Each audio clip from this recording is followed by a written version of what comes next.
just a bit of a dick move, to be honest. And I know I'm sour. I'm the problem. I'm sour because all my friends at the table were like, Josh, you the problem in this. He's not the problem. He just wanted it. He just wanted it, and that's More why he than got you. it. And I was like, no, this is personal. Because everything in life is personal. You can't convince me that it's not.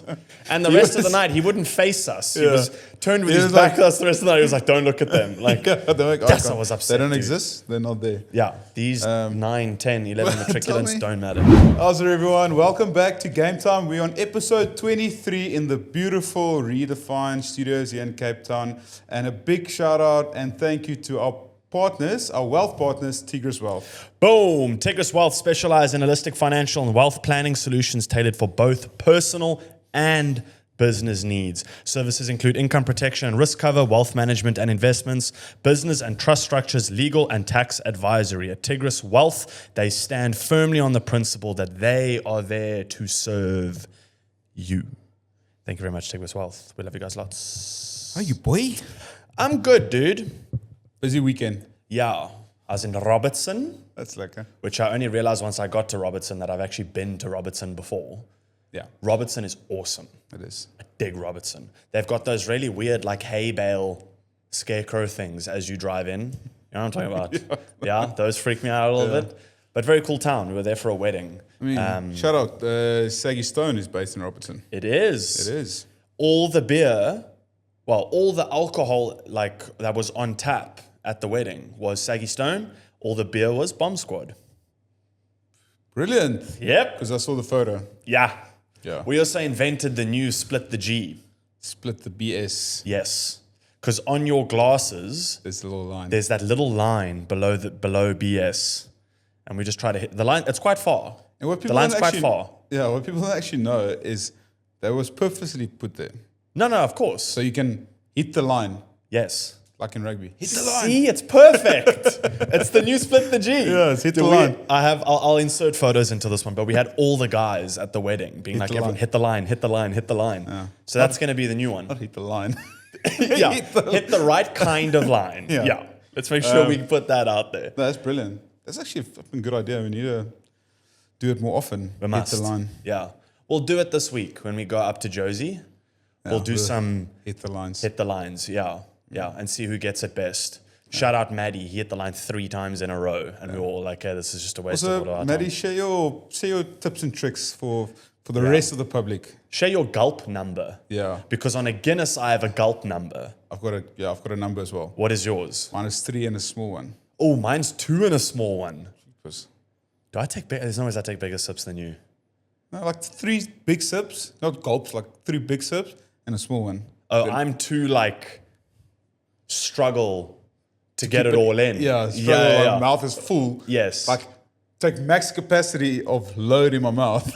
Yes, max capacity load. Load, and then you Twice. take it twice, and then a small one, And then a little one to finish. Yeah, exactly. and a little mini me. Yeah, little mini me right at Just the to end. finish it. And I land perfectly on the G.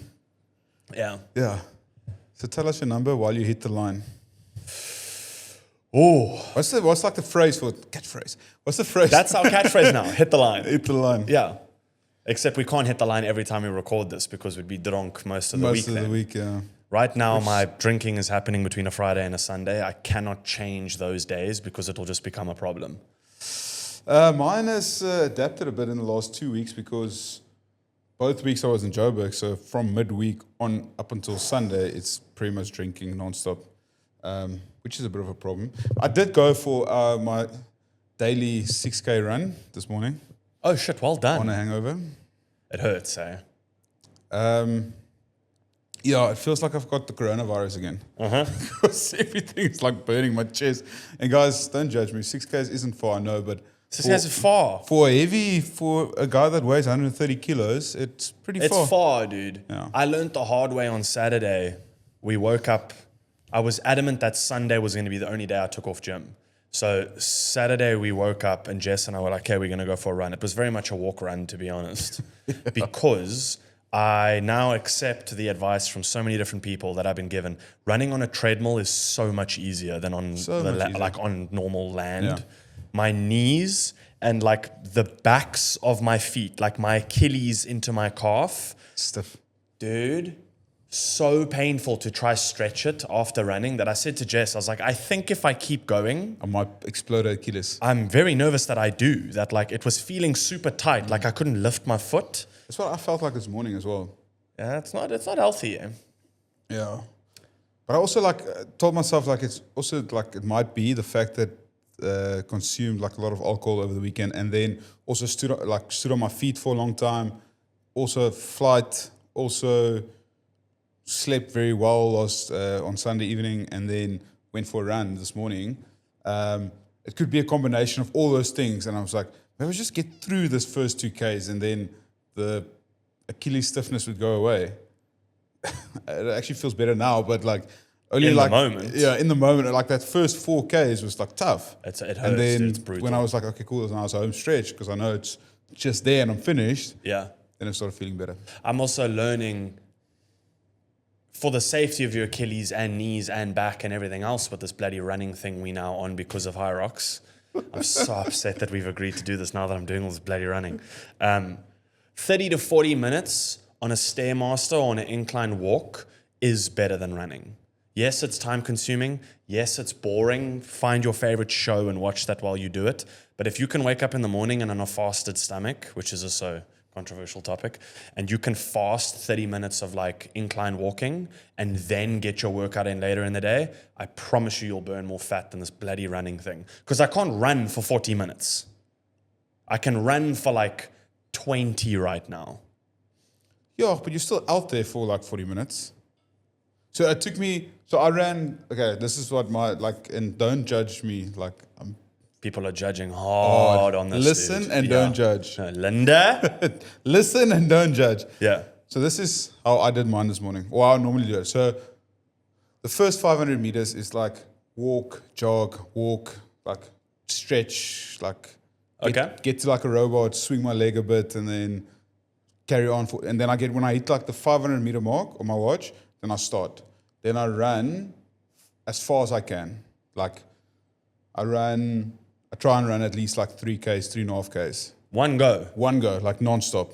So that takes, and I run about 5:50 to 6:30 pace. Like a K. So that's like my time. Like when I'm like super blown out, like tired, then that drops to like 6:30. But then when I get to my breath again, then it goes like 6 minutes, 5:50. That's my pace that I run at. Then I try and hold it for as long as I can. And then normally I hold it for like sometimes 2.5Ks if I'm feeling a bit tired from the day before. Sometimes I hold it for 3.5Ks, 4Ks. And then when I get to that finish, which is that would be like, say 3.5, then I hit the 4K mark. Then I would walk for 300 meters. And then I'll run 700 meters again, and then I'll do the same all the way back. That's what I did on Saturday. Yeah. So that run or that outside session takes me about 43 to 45 minutes to run 6Ks. And then my average speed is like just over 7 minutes. Okay. I see. So I do like a big block in the middle where I run as far as I can and get my heart rate as high as I can. And then I'll try and hold that for 20 odd minutes? Yeah. Or how long it ever takes me to run that distance. Yeah. But then, the entire session takes me about 45 minutes, which is lekker. Yeah, I think we were about the same. Yeah. I did it. Shit, actually, that was very similar to Saturday. We walked 400 because I'm thinking of a track. Yeah. Like a running track. We walked 400 through the vineyard. And it's the Amazfit watches. It's the Amazfit watches. It was fine. Dude, that's why I'm now doing all this cardio, because the watch tells me. Yeah. Jump the wall and then ran the road because I didn't want to twist an ankle. Yeah. Because when I'm tired, I will. Ran to a K, walked like 200 meters, and I said to Jess, I was like, okay, no, I can't just run. That was like 600 meters. That's pathetic. We got to do another one. Yeah. Then we did another K.5, and then I was like, this is not going well. When we got to like 2.5, close to 3, I was like, this isn't going the way I wanted to. But also, and then it was 500, 500, yeah. 500, 500 at a time. Yeah. But also saying this, like, people always talk about like when you're trying to live a healthy lifestyle, you need to hit that 10,000 step mark. Like, how easy is it, like, when you go for like a morning run, like 5Ks, 6Ks, 10Ks, doesn't matter. How quickly do you hit your step count for the day? Oh, quick fast. And then the rest of the day you can chill. You do nothing. You don't have to worry about I need another 5,000 steps for the day. I need to walk to the shop to go buy my steady stumpy and a chocolate and then walk back. No, I can get in my car and go now and go buy some KFC rounders. That's true. Dude, I have days where I don't leave the apartment, wake up, go straight to work at have my quiet time first at 8:30, and then straight into work at 9. I don't leave the apartment until gym at 7 p.m. Yeah, you get about 1,000 steps. 1,000 steps for the day, done. That's it. If I'm lucky. I really enjoy the cardio sessions on the treadmill, always. It's always been a big thing. But now I really push myself to wake up at 7 o'clock, wake up at 6 o'clock in the morning, shave, shower, get my running shoes on, and then be on the road by 7, and then do that for 45 minutes to an hour. And then 8 o'clock I'm home, and then I shower, and then my day starts, because then protein shake, breakfast, into my meetings, kitted, and then now after this I've packed my gym bag and I'm gonna go hit the gym now afterwards. There we go. So I haven't hit the gym in a while, but yeah, then go hit the gym, do some weights, and then at least I've got that routine now again in my head where it's get the shitty stuff done first. Get it out the way. Get it out of the way, because Which is cardio. And also we're training for the high rocks because committed. We committed hard for the high rocks. Dude, I'm not excited. But we need to be able to have that running base. So we do. Big part of my weekly training is doing a combination of weights and cardio in same session, going from one thing to the next, and transitioning the amount of sweat that just squirts out of my body when I do that. When you run, terrible. You run a K on the treadmill, then you go do a couple of lunges, body weight squats, push-ups, and then you hit the rower, and then you do some other exercises like that, transitioning like that. We did one together. Yeah. Where it was treadmill and then the bar. And we had to do cleans, presses, squats, push-ups, and then abs, and then back on the treadmill. Yeah. The amount of sweat that comes up. Yes, they're tough, dude. Yeah.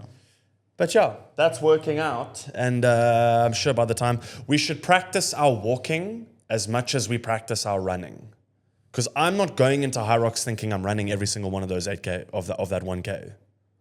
Also, I did a running session last week where I did 700 meters. Yeah. Or walk 300 meters. Oh no, walk 200 meters, run 800 meters.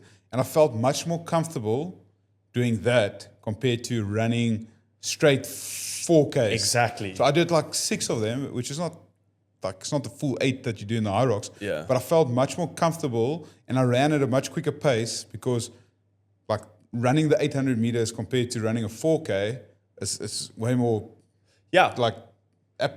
manageable. And then you hit that, and then you walk for 200 meters calm, and then you walk at a 10-minute a K pace, but then you go again. That's what I'm thinking. So if we do the exercise, walk for 200 meters, catch your breath from having just done an exercise, run for 600. But you need to be able to do it while you're doing exercises. Said goodbye to the bride and groom. Shout out to them. They know who they are. Beautiful wedding. Robertson is a gangster place to have a wedding. Oaks went into the early hours of the morning. Jess and I dipped just before midnight. The last thing that they did on their agenda was toasted cheese sandwiches that you could go and there was a toasting station that you could toast them yourself. Incredible to put that at the end. Yeah. So Jess and I made toasted samis, went to bed, put on a series, tried to fall asleep. We slept on a bed that was made out of fireworks and heavy metal drums. So any shift on the bed was gang. So that was a thing. We kept the whole house awake with that every time I rolled over in bed. Left in the morning and went to a wine auction in Paarl. Okay. There was 11 of us, 12 of us. Friends of mine from Durbanville. Dylan was there. Obviously Jess was there. Friends of us from the gym, John and Bella. And we all pull in and we get given a table, at table 12. They've put all the tables to make one long line of 11, 12, and 13. And everyone's years ahead of us. And I didn't know this, but wine auctions work off lots. Yeah. There's lot 1 to whatever. This had 36 lots. So we did 20 something to start, lunch, and then the rest. Dan Nickel was the auctioneer. What comment did he make towards your table? He kept calling us the matriculants. Matriculants, and stop spending your daddy's money at the wine auction. No, there was a homie next to us that was like that, dude. A homie rocked up. I don't know, it must have been like a Lani all-boys school. Rocked up in school uniform and was sitting with his dad. And this man was betting money, dude. Like, they'd be like, oh, going for $8,000. Do I have 8? Do I have 8? And this light, he's putting his thing up. I was like, dude. Yeah, I was like, Josh, just keep your hands on. Yeah, dude, I had to. Everyone's sipping their beer like this. Yeah, don't even like scratch your ear because Dan will close that thing on you. Yeah, Dan will be like, okay, cool, the matriculants over there. So we flicked through all the lots, and the only one that we were like, okay, we maybe have a chance here, right? Yeah. Was lot 34. And it came with 24 bottles of wine and a trip for 10 people for 2 nights at a lekker posse out the back of Durbanville way, right? So we as a group go, we in. That's the one we're betting on, right? We're all going to chip in. We're all going to throw in a few grand, and we're going to do this lekker trip. Sick. About 6 lots before 34, Dan starts the chirps, the matriculants. Oh, remember, please, you actually have to be spending money. Oh, remember, you have to actually like take part. Oh, you have to like, we're like, shit, now we feel really bad. They're like, but our lot's coming, you know? Yeah, we're like right at the end. Yes, so we're the only table drinking beer. Yeah. So our table's just filled. I took a photo, I'll pop it up. Filled with Castle Light bottles. Everyone else is doping wine. That's fine. It's okay. I'll get there one day. I'm still young, right? 34 comes and he starts it at $8,000. So we all agree, okay, you put the paddle up first. If someone counters, you put up second, I'll go third, you go fourth, and we rack it all the way up. We go, boom, 8. Immediately, someone on the other side of the room, boom, 9, boom, 10, boom, 11, boom. We look again, it's at like 18, 19 already, and we're hitting our cutoff here for 10 people, dude. So we're starting to panic and go like, I don't think we're going to win this. No. There's an older man at the end of our line sitting right in front of Dan Nickel. And he was the guy that when we all started sitting down and drinking beers and like doing our thing, was giving us the look of like, look at these lighties, look at these young, you know? Why are they here? Why are they here? They've got no right to be here kind of thing, right? On God's day. Yeah. On the Lord's day, yeah. Giving us the like skier fire, right? So I'm like, okay, that's cool. You know, I was expecting that a little bit. That's okay. He starts bidding. And now it becomes a thing, dude. So he bids, we'll turn around and stare at us until one of us put the bid up. And we all go, okay, and we talk. And we go, okay, cool, go again. Put the bid back up. He turns around, bids higher, turns back to us, talk, and we going back and forth to this old man. The end of the day, he spent double what all 10 of us were willing to spend collectively. So there was no ways we were ever going to get this right, that we were going to get this holiday. Got rich homies, that's why. Now, here's my thing. And I'm sensitive about this and I have no right to be, but you got to give me your point of view. Yeah. If you're at a wine auction and it's for charity, it's for the charity in question, right? That's, now doing this whole thing. And you've bought 7 other lots and you see a group of young kids going, we want to contribute, we want to give money to this, but we can only do that if we collectively put money in. 34 is the only lot that we can collectively spend on. Yeah. You decide to be the Durs that goes, I'm going to double everything that they put down. And Dan Nickel, from 34 onwards, we're still getting chirped. Hey, you guys have to buy something. Hey, he did a phenomenal job. But in jest, he's taking the piss out of us. I get it. I'm like, dude, we threw everything we had at lot 34 and we didn't get it. So I'm upset with that bald-headed man at the end of the table that took our thing. Why? You could have taken every other lot. For that same amount of money. Kitshoff was the highest lot of the night. Yeah. Why? There were lots where you could get half a lamb. You could go to Sun City for 4 nights. You could get magnum-sized wine bottles. Why did you have to take the one and spend the highest amount on the one that we tried to get? Because it was for your matric rage. Yes. He didn't want to. It's all for charity. I was pissed, dude. Yeah. I was very upset about it.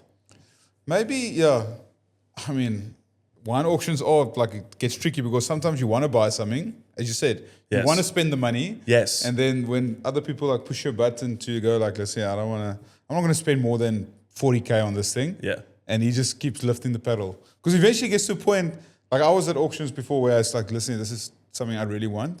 And I go, and it goes like, Let's start the bid at 5,000, 5,000, 6,000, 7,000, 8,000. Eventually I go like 15,000. Like I just jump a couple of numbers. Yes. And then just to end it. Just to end it. And then they go 17,000. I go 20,000. And then the guy goes 22,500. I'm like, oh, you fuck. Yeah. Anyway, but I mean, yes, he could have realized, or someone could have told the old Topisa, listen, these kids just want to go on, these matriculants will just want to go on a little trip together. Just a bit of a dick move, to be honest. And I know I'm sour. I'm the problem. I'm sour because all my friends at the table were like, Josh, you the problem in this. He's not the problem. He just wanted it. He just wanted it, and that's More why he than got you. it. And I was like, no, this is personal. Because everything in life is personal. You can't convince me that it's not.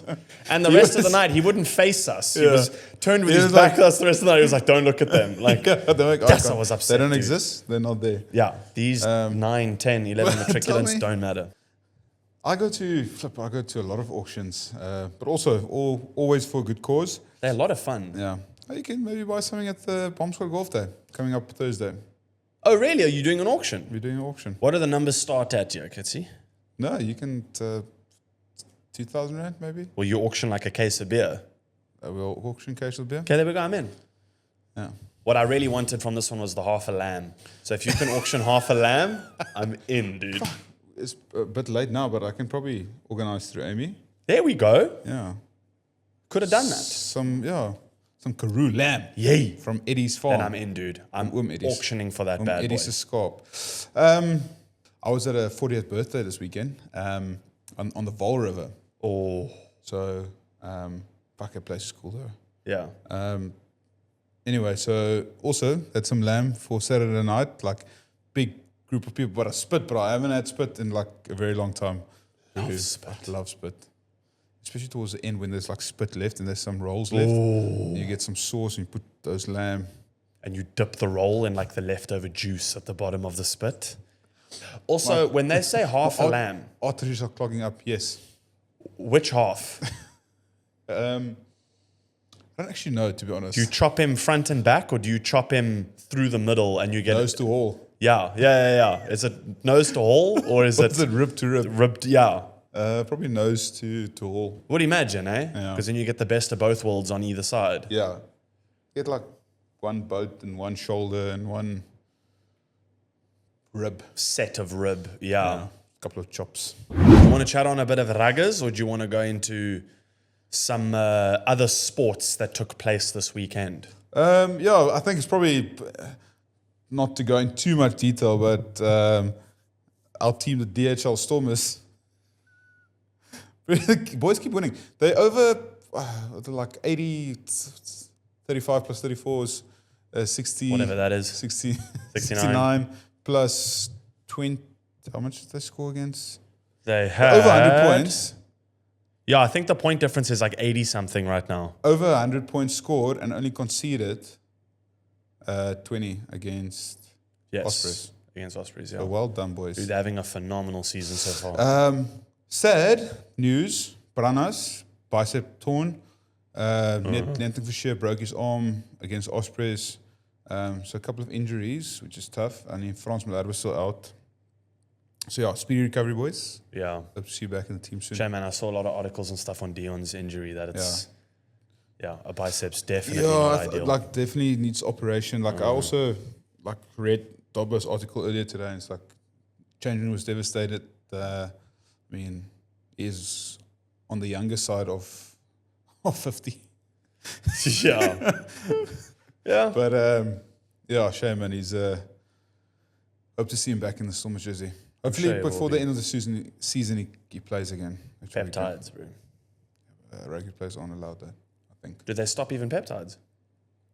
That's sad. Yeah. Talk about peptides. Hours and hours and hours breaking your body and you're not allowed to use stuff for recovery. Talk about peptides. Enhanced games. Enhanced games. Yeah. Well, I wanted to ask your opinion on enhanced games and on the Olympia that took part this past weekend. I'm a huge fan of bodybuilding and everything, so that's why I just had to dabble on it a little bit. But there was a lot of controversy. If I say names, I don't think you'll know any of the names. No. You can see, like, this is not into bodybuilding. Dude, you'd be a phenomenal bodybuilder, though. You'd be a phenomenal bodybuilder. But that's like hours and hours and hours of hard work and focusing on dieting and it becomes your entire life. It You is. get consumed. It's like a 24/7 sport, which like it's one of the sports that I argue borders on, is it a sport or an art? I would almost say it's more of an art than it is, because it's like bodybuilding is like you're sculpting your body into a thing that you feel is superior. Yes, it's Like, a look, It's a look, not it's an output. yeah. It's like, yes, they're still strong and they work incredibly hard, but like you do all that effort to look a certain way. Yes, like So- you can be incredibly strong, but if benching 100 was going to give you better physical results than benching 200, Yeah. they would choose to bench the 100. Yeah, and- Technically, because it's not about being strong, it's about being the best built, Yes, right? Like, yeah, but still, I think So it's, those they it's get the coolest thing ever. and they become flipping strong, eh? Yeah, they do. Yeah, especially in off season when there's enough Yeah, so they bulk. juice in the tank to get huge. Is that where the enhancement comes from the off season? Are they allowed to have certain stuff in their body in season, like while they? It's a really good question because I ask that often. I don't think so. So they'll taper off leading up to day on stage, but so I they can, never so really they can know. go like on a full thing for long, and then like when it comes to competitive season, when they start showcasing whatever it's called, and then they have to like be almost out of it by the time they hit the stage. I'm going to say I think so. So I know that they taper off a lot of stuff intentionally leading up to the day. Also, what you would take to lean out and what you would take to get big are a lot of the time different compounds. So like they're taking a lot of diuretics and stuff the days leading up. So they're just peeing out everything that's in their system. So maybe that helps with it, getting everything out of the system so that you pee clean, I guess. But I also don't think it matters all that much, to be honest. Because like there's no way someone like a Nick Walker is getting on natty. stage. Yeah, and they're like, oh, he's definitely natty. Like he peed clean. Yeah, he peed clean yesterday, but like the other 50 weeks of the year. Like, so I don't know. That's a really good question. I'll look into that and we can bring it up next week again. But yeah, it kind of got me thinking. The Olympia got me thinking about the enhanced games and made me go like, what do you think of the enhanced games? Because here's my thing. They're going to take the Olympics, swimming, running, and weightlifting specifically, and they're going to allow guys to do as much of whatever compound they want to get as big and strong and performative, I guess, as possible. Now, I don't think that means that they aren't... Hang on, how do I word this? I still think people do gear for the Olympics. And I say that because how many different teams and individuals have been caught for it? Yeah, no, of course. So I don't think it's going to stop people from doing gear at the Olympics. Not that all of them do, but I don't think it's going to take you out of the Olympics. My fear is that where do you stop? Yeah, I agree, because I think enhanced games is going to put a bit of a damper on what the clean Olympics would mean. Yes. Because when it comes to like maximum output of weightlifting, speed at swimming, running, all these things that humans try and excel at, it's just going to be like so much easier for these guys. Yes. And they, as you said, like when are they going to stop and where are they going to stop? Like if the world record for running 100 meters is 9.56, whatever Usain Bolt ran it at, the next guy who's going to be geared and fucking going at it is going to run at sub 9. Yeah. That's madness, dude. It might not be might not be a full second quicker, but he shaving like split seconds, and Oaks who trained their entire lives for so long ran like 10, was like hitting the benchmark, and then slowly but surely chipped away at it. And then the next guy just comes in and he's like fucking he's on so much sauce that he just goes out the blocks and he runs like a fucking beats him by half a second. Like, which would you rather watch? That, because that would be more entertaining. 100%. But then also, how clean would the Olympics be then? How much, if they allow these Oaks to enhance games, how clean must the Olympics be? Would there be like weekly tests for the guys who want to do like the OG Olympics? Because, of course, there's like spot testing right through the year. Yeah. But would they like test them every week to make sure these guys aren't trying to That's the thing. pull a fast one. yeah. I think it's a really controversial And also subject. Also, like, what happens, God forbid, if you happen to have one death, do you continue? That's the other thing. It's also what I want to say. It's like, by having the enhanced games, they almost, like, the media is almost going to make it like it's normal to use gear and steroids, which is not good. No. It's not healthy. It's not. I don't condone it at all. Like it's bad. It needs to be banned. Even harder out of sports. Yeah. There's no. It's like a proper form of cheating. So if they have the enhanced games and kids watch it or athletes watch it and they're like, fuck it, I'm a good athlete, but I'm not going to be able to compete at the Olympics. Let me go for this one, and just puts his entire like longevity and health and everything at risk. Well, there was we spoke about this with Chloe from IV Go on Storytime. I think that episode comes out in like 2 weeks. I spoke to her about it because they specialize in IVs and peptides and all that stuff. And so I asked her the question, what do you think of the enhanced games? From a medical standpoint, what do you think of it? One, gear's already happening in sport. So, like, how much worse can this get? Two, I think when you look at something like the UFC and one guy's on gear and one guy's not, and the guy that's on gear beats the living daylights out of the guy that's not, I can go, you've put someone else's life in danger because of your want to be better and to cheat to get ahead, right? Yeah. Cheat in the sense of not allowed to do it and you did. With something like bodybuilding, unfortunately and fortunately, I don't know how to view that, it's a part of the game, right? But you're not actively getting in a ring against someone or getting in a race car, you know what I'm saying? It's you and you alone, you trying to become a freak, you're trying to be as big as possible, as lean as possible. That's the name of the game. That's what bodybuilding is. Unless they get into that little elbow battle of them. Little elbow battles that they do. Don't touch me, don't touch me. That's an Olympia reference right there. So there I kind of not get it, but I can see how you could morally and ethically argue it a lot more than if you were going to beat the lights out of someone, right? Yeah.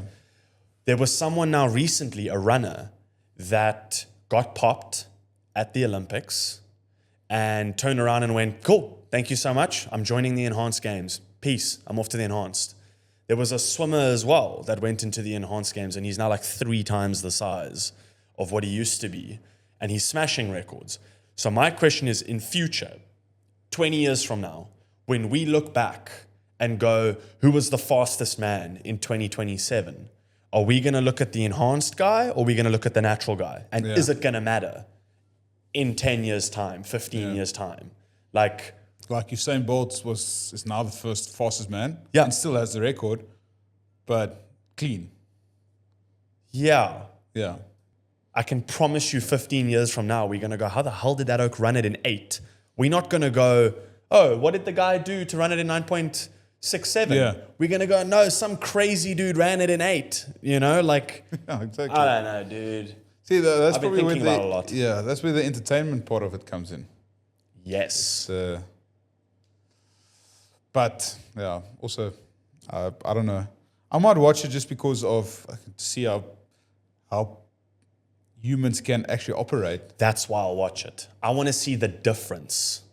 Because if a natural guy runs it in 9.67 and an enhanced guy runs it in 9.2, I'm going to go, okay. Yeah. I don't know how necessary that was. Or it's saying, or if like in the enhanced games they don't even hit the fucking record. Imagine that. Yeah, because then it'll be like, is this even worth having these games? The Soak's putting his life on the line, his health on the line. Yeah, someone cleans and presses 280 kilos at the Olympics, and the guy that Hans fucking does 270. I was like, bro, you just wasted valuable years of your life.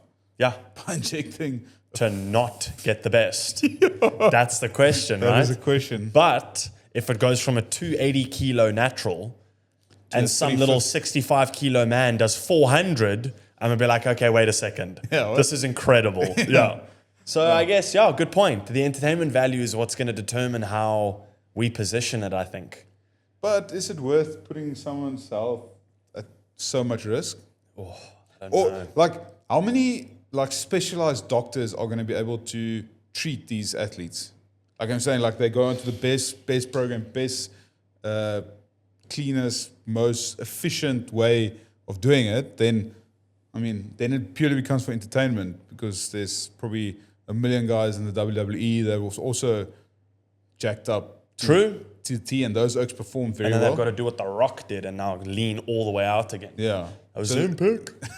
Yeah. There was that, but then there's also like, are they going to be like doctors and like millions of dollars spent on medical professionals to go like, listen, we're going to try and make the best athletes in the world possible. We're going to make like 1,000 Captain Americas.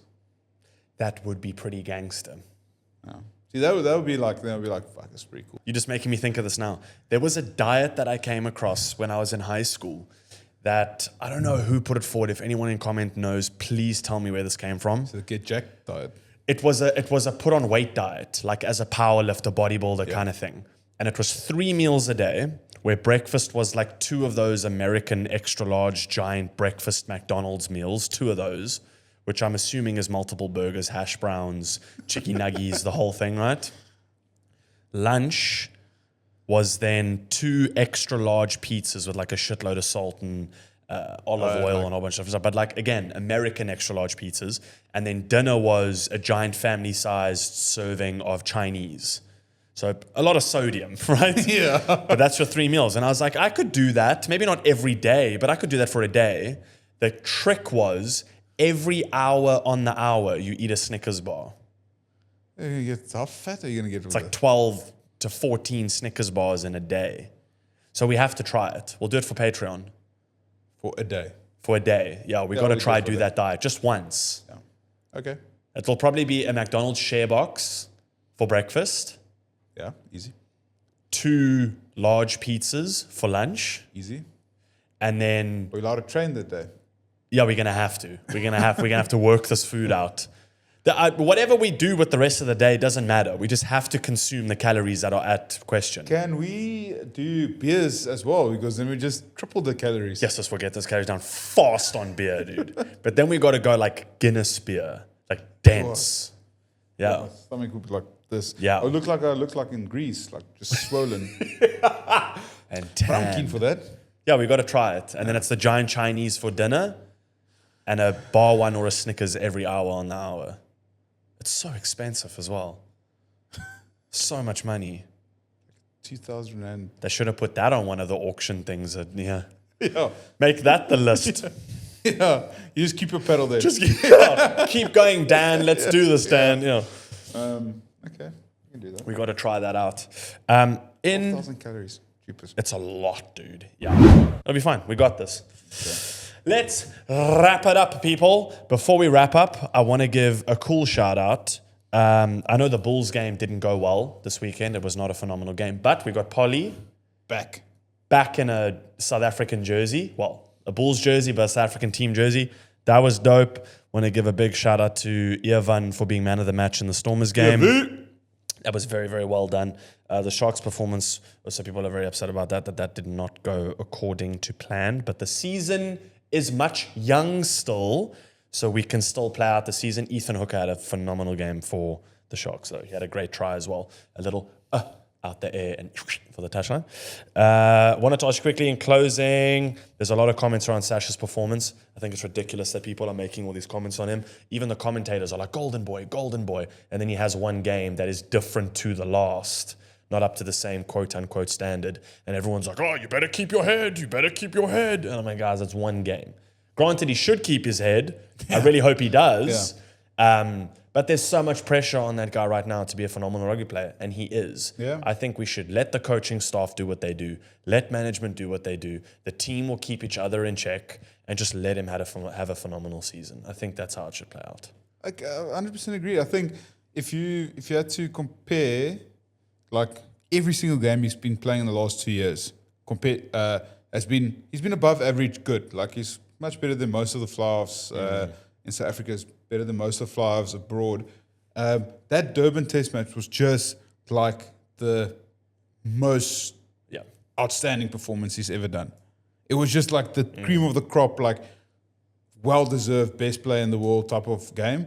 But the rest of his games, like if this was average, he's operating here on a consistent basis. Like he's just hovering, then he has good games and he has bad games, but he never drops below what the average fly-off does around the world. He sometimes comes close because he might have a bad game, but his bad game is still better than a fly-off that, I don't want to name names, but compared to an average fly-off, he's still better. Yes. So now he plays his game and he's always good, he's always playing decent, and then he plays like one exceptional game, then people think that is his new standard. His standard's here. He just played way above his standard, and now he's just playing good rugby again. So he's hovering here the whole time. Yeah. Yes, he's pushing the boundaries all the time to be better. That's what I was about to say. He's also young enough with enough future in front of him that his standard can raise. Exactly. And over time, I think it will. And that's how sports statistics work. But his standard is way above what the average. Him, Mani, Paulie, they're there. That's why they are the big name in lights. Yeah, that's why they're the Springboks. That's why that's why people call them goats and all these nice names, because their standard of playing is higher compared to your average not Curry, but like your average fly-off, your average URC fly-off. So that's why they are Springboks. That's why they're internationals, because they operate at that level on a consistent basis. Yes, they fluctuate up and down, and then every now and then they've got a game that just shoots the lights out. But I mean, let's see. By keeping his head, let's hope he's got the wisdom and the drive to keep pushing his standard a bit higher. So his average game does become better over the years, and by the time he's 30, 35, he is RB player, like back-to-back, like that type of player. So, that's the only thing I hope for. And he stays injury-free. That as well. That's a big one as well. I'm excited for it. I'm excited for his future. I'm excited for the future of... Listen, I think the Stormers are in a damn good run this season. I think they got a very good chance. Yeah, I think with the Stormers, it's the hardest start they've had since the inception of URC. Since that season we won, we've the best start. I think, are we top of the log? Yes. Because points difference, we're way ahead. Yeah. And bonus points. But I mean, Sharks haven't won a game this season yet. Bulls won at home, lost to Ulster this weekend. Lions haven't won yet. Nope. Stormers got a big game next weekend. Yeah. Who are they playing next weekend? They've played this past weekend with Scarlets. Sure, kept Scarlets at 0. Yeah. Nix on the board. They got but Scarlets weren't having a great game. Shame. They were. Zebra on Saturday. Got Benetton, which is going to be a tough one on the 25th. And then 29th of November. Ooh, there's a big gap, eh? Yeah, there is. On tour again. And then 29th of November, they've got the Munster boys. That's a big one. The Munster boys in Cork, probably. Or,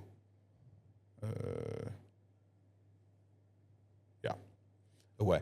Anyway, so that's going to be big. So three away games. So hopefully they will beat either Zebra or Benetton now on the first tour. And hopefully they'll beat both of them. But then they'll be 2 out of 3 on tour now, and then they go on tour again, playing against Munster, and that's going to be the big one. That is a big one. That's a big one. Stormers doesn't have a great record against Munster, but... Also, away records are tough. Yeah. Tough. So, if we perform well, which, I mean, I say we, but if the Stormers perform well being away, which currently they are, then aces. I think that mitigates what we struggled with the last 2 seasons, was all the home games fire. All the away games, boys, this is tough, So if we can just change that, which it looks like we on par to do, then great season. I'm very excited for some summertime rugby games, dude. Yeah. Sit in the stands, sunshine, beers. Hopefully you can buy more than 2 at a time. Please, DHL Stadium, bring back the jugs. Sit in the sun. Here's just something that I'm bringing. So excited. They've Amazon's got those drones. Yay! So they must just have drones that fly Imagine how many drones there will be. Hover. Just 100 drones. Just like what's that? Like Spider-Man. with what's his name? Jake Gyllenhaal. Yeah, and he's got all the drones that attack him. Yeah. That entire stadium just gets covered in drones. Just drop. And then someone in seat R35 just goes, bomb squad. Well, dude, someone like Uber Eats should step in. And it's just Uber Eats, but for the stadium. So their phone goes, someone in aisle 5, block 22, seat 34 needs 4 bomb squads. And they go aces, chink, chink, chink, chink, and they head out. You'd never need to leave the seat. And then you would just have to like work it out as to how many delivery people would you need per block. Yeah. Anyways, now we're getting very technical. But that would be cool. You got on the roof, you got that metal structure at the top. I could deliver from there. Bungee, and the rope, the rope is like long enough for him just to like come to the bottom, hand you your stuff, and then shoot. It just pops in front of you. Your beer, poof, just disappears again. Yeah. Thank you, sir. Yeah. Just the beer stays behind, but he just leaves. Yeah. Yeah. That'd be funny, eh? Damn, we need to find ways to get beer to the people. People quicker. But anyways, let's hit it. Yeah. Let's do this. Thank you guys so much for watching. Please do not forget to like and subscribe. Thank you so much for all your support on the show. 23 episodes in. Thank you, Redefined. Thank you, Tigris. Exciting announcements coming. Website and Patreon. I know we've been saying it's coming, but it is on its way. We had to make some changes, but it's on its way now. So Steven and I will get on the 12,000 calorie eating challenge, and then the burn off thereof, and then the high rocks in the new year. So stay tuned for all that stuff. We'll let you guys know and keep you updated. See everyone at the Bomb Squad golfing event on Thursday in Joburg. And then Josie 10s. And then see you at Josie 10s. Lekker. God bless. Ciao, Have a lekker ciao. week.